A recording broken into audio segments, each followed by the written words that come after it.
गुरुजी राधे राधे। राधे राधे। मेरा नाम स्वाति हुआ, मैं रांची झारखंड से आई हूँ। मेरा मायका फिलहाल अभी रांची झारखंड।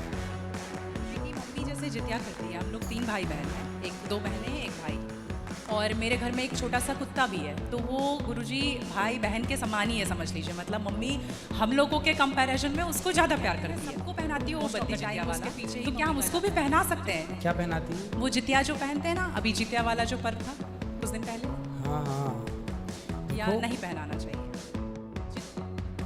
भाषा में मैं बताती हूँ। जैसे पति के लिए तीज किया जाता है, करवा चौथ किया जाता है, ठीक उसी प्रकार से बच्चों के लिए जितिया का पर्व किया जाता है। हमारे यहाँ उसे संतान सप्तमी कहते हैं शायद, मुझे इसका ज्ञान नहीं। हाँ हाँ, हमारे यहाँ उसको संतान सप्तमी बोलते हैं। ठीक ठीक ठीक है, ठीक है। देखो, बच्चों के साथ बच्चों का व्यवहार करो। जीव मात्र से प्रेम करना बुरा नहीं है।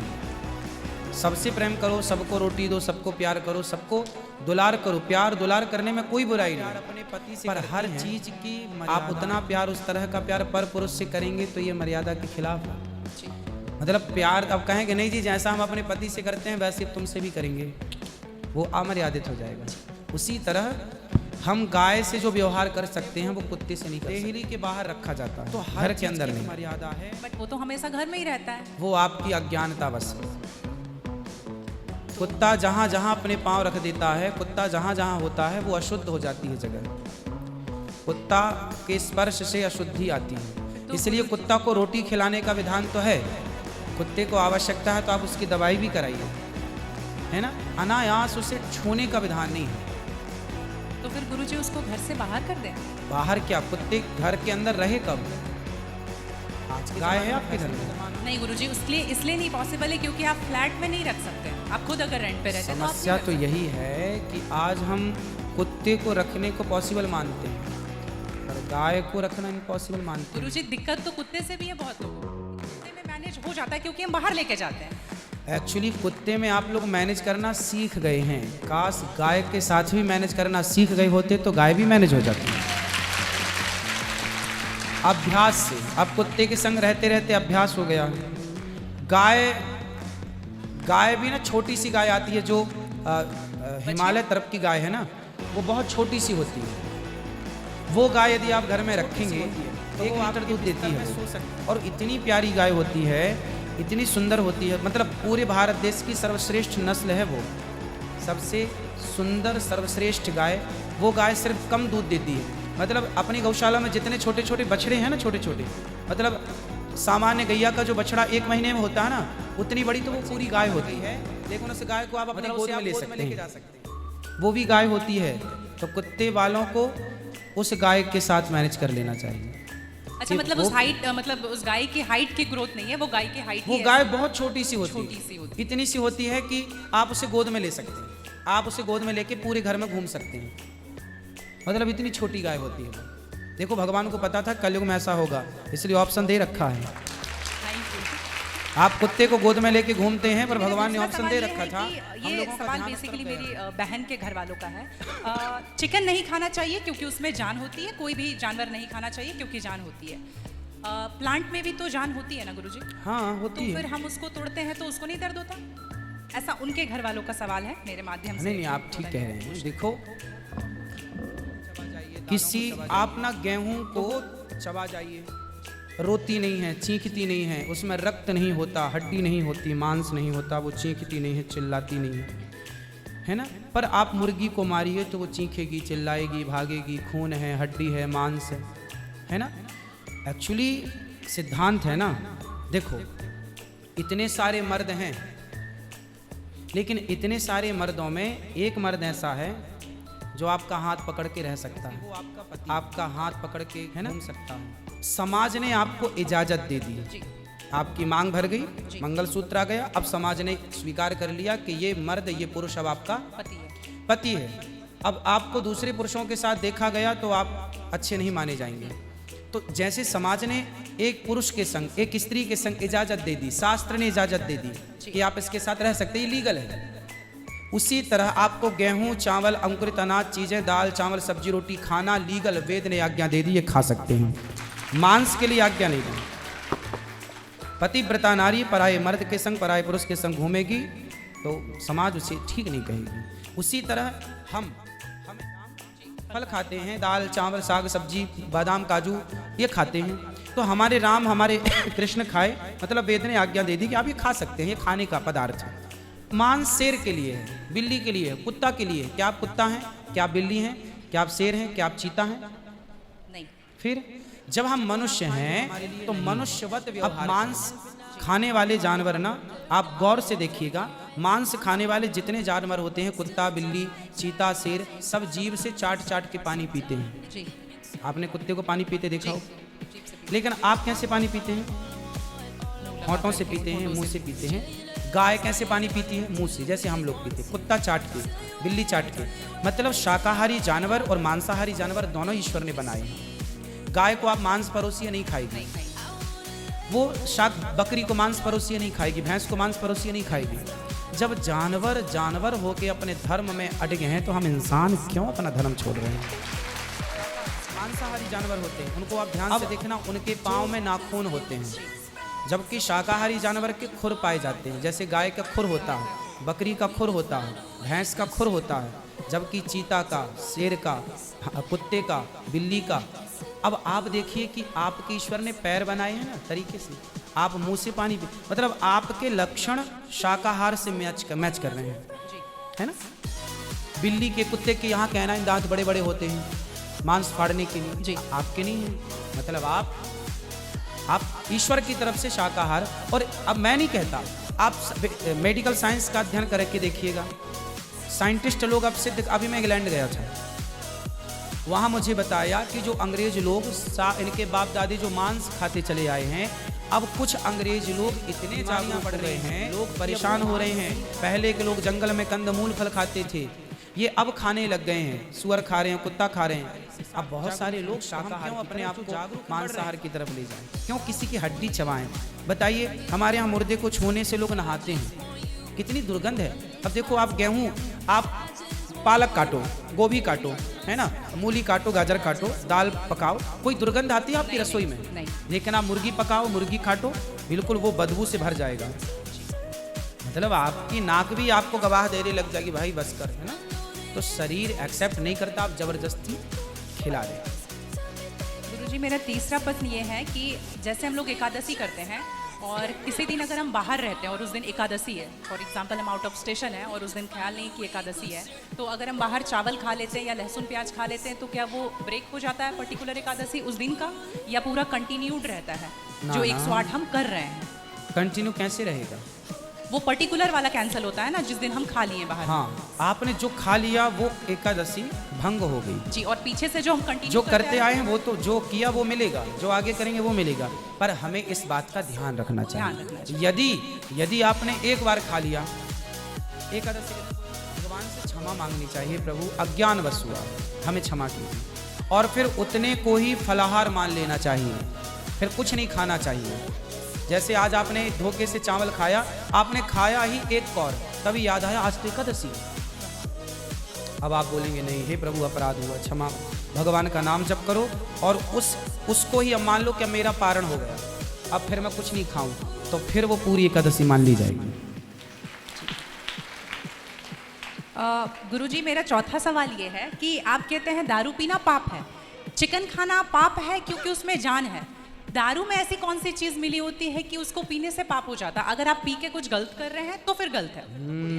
सिगरेट पीना, सारी चीजें पाप। और अगर दारू में नशा, पाप अलग विषय है, अभी मैं समझा देता हूँ आपको। जब हमारा देश गुलाम था जी, तो एक अंग्रेज ने एक पंडित जी की कनपटी पे बंदूक रखी,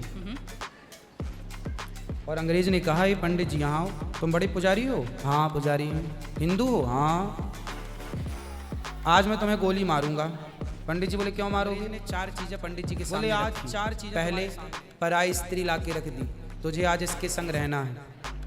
दूसरा, मांस रख दी, आज तुझे मांस खाना है। और तीसरा, ढेर सारा सोना रख दिया। इतना सोना तो रोज भीख मांगता है ना, ले जा सोना। और चौथी, दारू रख दी, शराब। इन 4 में एक चीज तुझे लेनी पड़ेगी, नहीं लेगा तो गोली मारूंगा। बोल क्या लेता है? पंडित जी बोले पराई औरत तो मैं नहीं देख सकता, मार दो गोली मुझे पर मैं पराई स्त्री मैं मर जाऊंगा पर चरित्र में दाग नहीं लगने दूंगा, तो ये स्त्री तो मैं नहीं ले सकता। अब मांस भी मेरे धर्म के खिलाफ है, आप गोली मार दो, मैं ब्राह्मण हूँ, मैं मर जाऊंगा पर ये धर्म नहीं छोड़ूंगा। और रहा ये सोना भी नहीं लूंगा, क्योंकि मैं भीख इसलिए बेईमानी करता तो भीख क्यों मांगता, मैं ईमानदारी से भीख मांग के खा सकता हूँ, बेईमानी का करोड़ों नहीं ले सकता, इसलिए सोना भी नहीं लूंगा। हाँ, पंडित जी को लगा ये तो पानी है, दारू शराब, उनको दारू पानी लगा। ये तो पानी है। पंडित जी को बेचारों को पता नहीं था कि दारू का क्या मजा है। अब उनको लगा ये पानी है, पिएंगे निकल जाएगी। पानी समझ के पंडित जी ने बोला कि चलो गोली कनपट्टी में बंदूक रखा है, चलो पी लेते हैं, अभी निकल जाएगी शाम तक। पंडित जी ने दारू पी, और जब दारू पी ली तो दारू जब पी तो नशा चढ़ा, और जब नशा शराब का जब नशा चढ़ता है तो इंसान नहीं रह जाता। जैसे स्त्रियों को जिसको ऑपरेशन होता है ना, तो रीढ़ की हड्डी में डॉक्टर एक इंजेक्शन लगाते हैं जिससे शून्य हो जाती है। वो अंग क्या हो जाता है, कोई भी ऑपरेशन में डॉक्टर आपको शून्य कर देता है, वो आपके उसी तरह सोचने विचारने की क्षमता को शून्य कर देती है, माइंड को शून्य कर देती है। आप ये निर्णय नहीं ले पाते कि क्या सही है और क्या गलत है। अब पंडित जी जब नशे में झूमने लगे तो वो उस स्त्री को छेड़ने लग गए, ए यहाँ जा, नशे में। तो यही तो प्रश्न था मेरा गुरुजी कि वो नशे में ऐसा कर रहे हैं तो गलत है। अगर जो बोलते हैं हम जेंटलमैन पैक पीते हैं, हम 2 पैक पीते हैं या 3 पीते। अच्छा ये बताओ, नशे में करने लगे तो गए, वो नशा आया कहाँ से?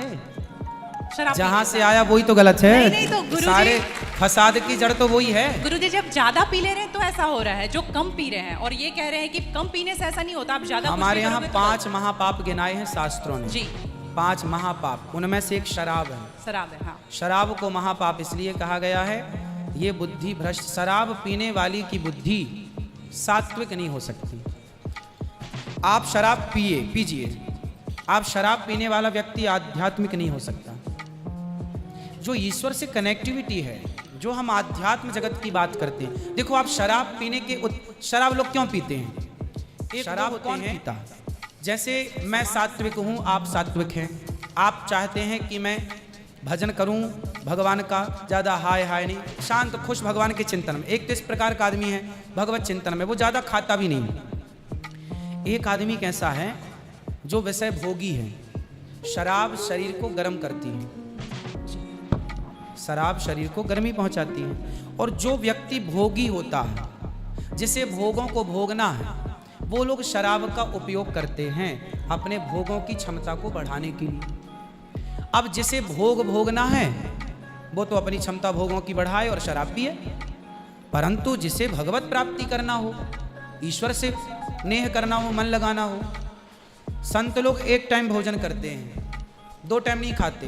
बोले शरीर को केवल जिंदा रखना है, ज्यादा खिलाएंगे तो शरीर फिर हानिकारक है, मन भटकेगा। इसलिए यदि आपके अंदर ईश्वर की प्राप्ति की साधना है तो आपका आहार विहार शुद्ध अपने आप हो जाएगा। और मन में यदि कामना है तो फिर लोग तो चरस भी पीते हैं, अफीम भी लेते हैं। ये सब चरस अफीम क्या करती हैं? शरीर को उत्तेजित करती हैं। ये सब शरीर को उत्तेजित करने वाले पदार्थ हैं। तो बाकी जितने भी नशा वाली चीज हैं, हाँ। गुटखा, खैनी, दारू जो भी हैं, ये सारे फिर उतने ही इक्विवेलेंटली सब नुकसानदायक है। खैनी से कैंसर होता है, सिगरेट से लंग्स खराब होते हैं। गुल से क्या होता है गुरुजी? किससे? गुल जो करते हैं, गुल क्या होता वो है? पाउडर एक होता है ना? नहीं वो मैं जानता नहीं। चरस अफीम क्या कहते हैं? क्या है बट? ड्रग्स? नहीं वो ड्रग्स नहीं होता, डब्बे में आता है गुल। नहीं, वो गांव के लोग को मैंने देखा करते हुए। हाँ? तंबाकू चूना? नहीं वो मैं उसके बारे में पहली बार सुन रहा हूँ, अब रिसर्च करना पड़ेगा वो चीज क्या है। मतलब कुछ भी नशीला पदार्थ देखो गलत है, सब गलत है, सब गलत। शराब कौन सी सही है? सिगरेट कोई पिए तो कौन सा समझदार है? आप खैनी खाएं, गुटखा खाएं, अब कौन सही, इसे कौन कहे? मूर्ख ही सही कहेगा, खाने वाला ही सही कह सकता है। तो मतलब सब इक्वली उतना ही पाप है। पाप पुण्य अलग विषय हो गया। नहीं गुरुजी, आप कहते हैं कि शराब को पाप माना गया है, ये सारी चीज पाप के अंतर्गत, बाकी चीजें गलत है। ठीक है। महापाप में शराब को लिया गया है, बाकी चीजों को गलत। सही कैसे हो सकती है खैनी और सिगरेट और बाकी चीजें? महापाप में शराब को गिना। देखो, एक होता है महापाप, एक होता है पाप जी। महापाप 5 प्रकार के हैं, पाप अनेक प्रकार के हैं। तो पाप तो पाप है, गलत है, ये सब चीजें गलत हैं, शराब महापाप है। आगे ठीक है गुरुजी, मेरा लास्ट प्रश्न आपके माध्यम से ये बुलवाना है। बहुत सारे लोग खच्चर पर जाते हैं केदारनाथ, और वैष्णो देवी भी जाते हैं खच्चर पे। अगर आप देख रहे हैं तो अभी रिसेंट खच्चर देखे होंगे, एक नाक बंद करके एक नाक से पिला रहे हो, और आपको यहाँ पे बहुत सारे लोग एडमायर करते हैं, इवन 11 मिलियन लोग एडमायर करते हैं। अगर आप ये बोल देंगे कि आप धाम जाते हो तो जाओ, लेकिन पैदल जाओ, इनका प्रयोग, तो ये देख करके लगा था मुझे कि कभी आऊंगी यहाँ तो आपके माध्यम से। इसलिए पहले के लोग जब तीर्थ यात्रा पर वहाँ केदारनाथ बद्रीनाथ जाते थे तो इस उद्देश्य से जाते थे कि अब वापस नहीं आना। पहले के लोग जाते थे इस उद्देश्य से कि अब वापस नहीं आना, वहीं भगवत धाम में चले जाएंगे। आजकल इसलिए आज के ज़माने में तीर्थ इत्यादि जवानी में ही कर लो। माँ बाप को समय है, पाँव हाथ चल रहे हैं तो करा दो, भजन करो मस्त जवानी में, बुढ़ापा किसने देखा। तो समय से सब कर लो, बुढ़ापे में फिर तो खच्चर ही बचेगा। तो बुढ़ापे जो देखो बूढ़े लोग हैं जो नहीं चल पा रहे हैं पर आस्था है दर्शन की, तो वो अपने हिसाब से जाते हैं। नहीं तो गुरुजी हेलीकॉप्टर भी तो है ना। हाँ हेलीकॉप्टर का बजट सबका नहीं होता, हेलीकॉप्टर से सब नहीं जा सकते ना, उसकी टिकट ही महंगी है, 25-50 हज़ार रुपये लगता है, लाख रुपए भी लगता होगा, भगवान जाने, मुझे नहीं पता कितना लगता है। अब सामान्य आदमी कहाँ वो 50 हज़ार की टिकट कटाएगा, वो तो 1000-2000 दे के जाना चाहेगा। तो सबके अपने अपने बजट हैं, पर ये कोशिश करो कि हम अपने पाँव पर चलें, हम किसी पर बोझ ना बने। ये सही है कि हम किसी जीव को परेशान ना करें। यदि वो गधा बधा जो भी है खच्चर, वो यदि स्वस्थ है, क्योंकि हमारे यहाँ राजाओं के जमाने चलाए जाते थे तो उन घोड़ों का ध्यान भी रखा जाता था। पंच परमेश्वर कहानी है, जुम्मन सिंह खलगू चौधरी, उसमें एक इक्का गाड़ी की भी कहानी है ना। तो उसमें बैल के द्वारा इक्का जुताई करते थे, जुताई या तो बैलों से होती थी। तो बैलों को ना दिन भर जुताई में रखते थे और रात भर उनको चराते थे। रात भर वो अच्छा घास खाएं, दिन भर उनको जब भी गर्मी पड़े 2 घंटे का रेस्ट, 2 घंटे छोड़ दें, वो चर लें, वो पानी पी लें, मतलब उनका प्रॉपर ख्याल रखा जाता था। आज कुछ लोग क्या है, पैसे कमाने के लिए उनका ख्याल तो रखते नहीं हैं और वो पैसे लेने के चक्कर जाता है। वही प्रॉब्लम है गुरुजी, वो 5-5 बार चढ़ाते हैं और आने के टाइम पे पूरा पाँव टूट जैसा जाता है और फिर उसका ध्यान नहीं रखते। उसकी खिलाई पिलाई हो और एक समय होता है, यदि जवान है तो उसको उपयोग में लिया जाए, बूढ़ा है तो उसको रिटायर कर दिया जाए। अब बूढ़े गधे के ऊपर भी लोगों को बिठा कर ले जाएंगे तो एक हर व्यक्ति जानवर हो या इंसान हो, हर चीज़ की एक क्षमता होती है। जवानी सबके साथ होती है और बुढ़ापा भी सबके साथ होता है। तो उन लोगों को भी इस बात का ख्याल रखना चाहिए। आप लोग भी अपने पाँव पर चलने की कोशिश करें और कुल मिला के जीव पर कोई भी भार ना बने, जीव मात्र को हम परेशान ना करें। जी धन्यवाद गुरुजी, थैंक यू।